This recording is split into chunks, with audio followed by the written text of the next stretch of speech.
विमल बोलो जुबा केसरी, हर पल मनाओ केसरी त्योहार। अच्छा विक्रम जी, ये दरअसल जस्टिफाइड है क्या ये एक्ट अजीत पवार का? उप मुख्यमंत्री हैं भाई, धमकाएंगे, डांटेंगे, कुछ भी करेंगे, तू तड़ाक करेंगे। गरिमा जी, आपने बड़ा महत्वपूर्ण प्रश्न किया है। और हर जगह सुप्रीम कोर्ट आप जाएं, हाई कोर्ट जाएं, लोअर कोर्ट जाएं या कहीं जाएं, सबसे पहला सवाल है, are there rules on the subject? इस प्रकरण में क्या नियम बने हैं? इस प्रकरण में बड़े विस्तृत नियम बने हैं। All India service rules 1968, conduct rules, और all India service departmental disciplinary act rules 1969।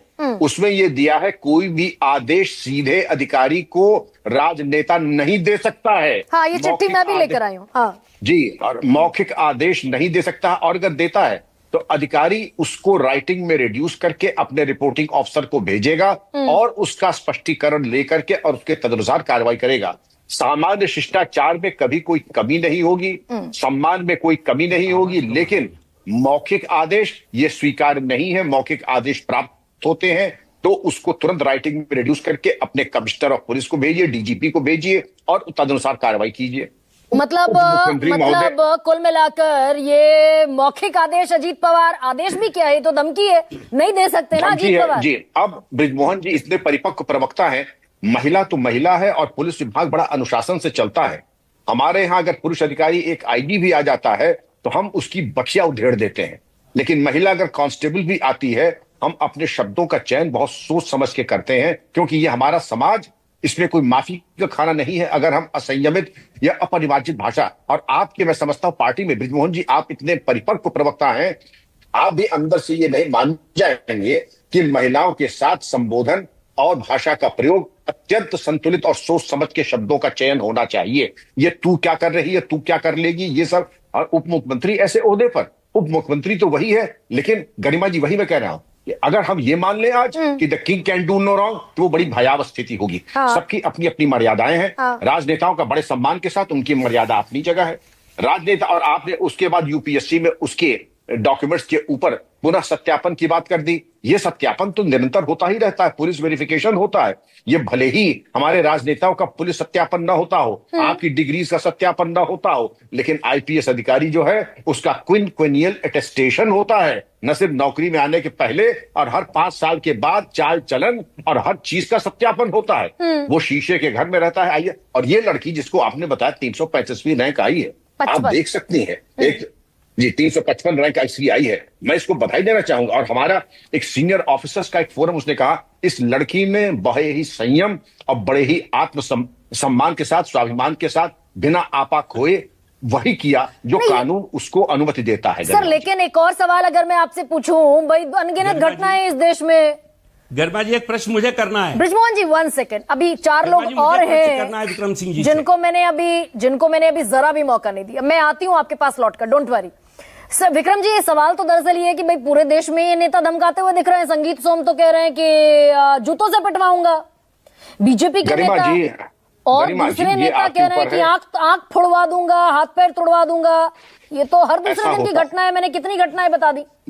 मैं आपको लेके जाता हूं एक स्थान पर, जब मैं नया जब इस लड़की अंजलि कृष्णा की तरह मैं था इस उम्र में, तो मैंने भी देखा कि एक राजनेता कुछ इसी भाषा शैली में बात कर रहे हैं। तो मैंने यही कहा अपने वरिष्ठ से, एसएसपी साहब थे, मैं तो ऐसे जूनियर एएसपी था, कि अगर ये मेरे साथ होगा तो आज इस पार उस पार हो जाएगा सर। ये चलने वाला नहीं है, उनका हो जाएगा अंग भंग। उनका तुम शांत बैठो, तुमसे नहीं कहेंगे।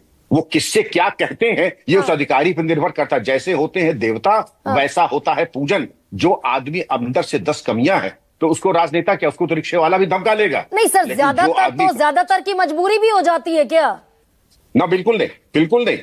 आपने, मुझे किसी ने आज तक नहीं धमकाया। आज तक मुझको कभी किसी ने नहीं धमकाया। और नहीं सर, लेकिन मैं पलटकर आप ही से अगर एब्सोल्युटली करेक्ट सर, लेकिन आप जिस सूबे के मुखिया रहे, बतौर पुलिस मुखिया रहे आप जिस सूबे के, उस सूबे में पिछले कितने साल से एक परमानेंट डीजीपी नहीं है। यूपीएससी के सारे नियम धता बता दिए गए, कानून भी बदल दिया गया, फिर भी एक परमानेंट डीजीपी उत्तर प्रदेश को नहीं मिला। बिल्कुल सही कह रहे हैं। क्योंकि फेवरेटिज्म के लिए एक ऐसा आदमी चाहिए जो पॉलिटिकली सूटेबल हो। मार डाला गया वही पुलिस अधिकारियों द्वारा, वो भी तो एक प्रश्न है। मैं विक्रम ब्रिजमोहन सिंह जी जी के से उत्तर प्रदेश में कितने लोगों को मारा गया थानों में? ब्रिजमोहन जी, आप जानते हैं दरअसल हम बीच में अगर मैं आपको ऐसे बोलने दूंगी फिर आ जाएंगे अतुल लौंडे पाटिल भी बोलने के लिए। गरिमा जी, एक सेकंड, मैं आपकी आवाज सम्मान के साथ धीमी करा रही हूं अभी ब्रिजमोहन जी, मैं वापस आपको मौका दूंगी। अब ब्रिजमोहन जी की आवाज धीमी कीजिए, इससे तो बड़ा केओस क्रिएट होगा ना। विक्रम जी।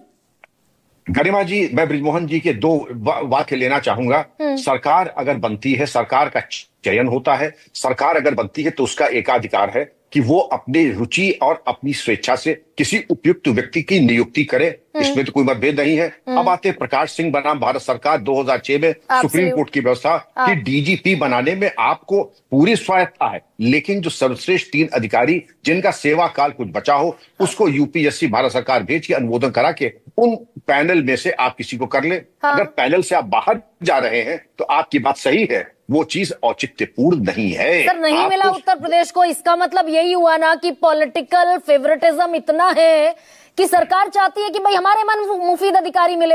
अधिकारी नहीं मिलता तो बदलते रहो बदलते रहो बदलते रहो। पिछले 7 साल में 9 डीजीपी बदल गए। खुशी होगी कि अब ये मैटर सब जुडिस हो चुका है। सुप्रीम कोर्ट इसको निरंतर अब सुन रही है। सुप्रीम कोर्ट भी चाहिए 2006 से 2025 में 19 साल हो गए। बाकी प्रकरणों में तो तुरंत आधी रात को अदालत खुल जाती है। और पुलिस सुधार के ऊपर सुप्रीम कोर्ट भी दशकों में एक बार, लेकिन यह संतोष का विषय है कि अब supreme court day to day basis पे एक दिशा निर्देश मुझे लगता है कि 30 दिन के अंदर आ जाएगा। और यूपी और अन्य राज्य 8 राज्य जहां पर हैं एड हॉक डीजीज, वो स्थिति भी समाप्त हो जाएगी और सब जगह आपको वही डीजीपी मिलेंगे जो सुप्रीम कोर्ट की गाइडलाइंस के अनुरूप होंगे। अब दरअसल सर हर चीज पे सुप्रीम कोर्ट जब तक हंटर ना चला दे, भाई देश की सबसे बड़ी अदालत में कितने मुकदमे पेंडिंग है,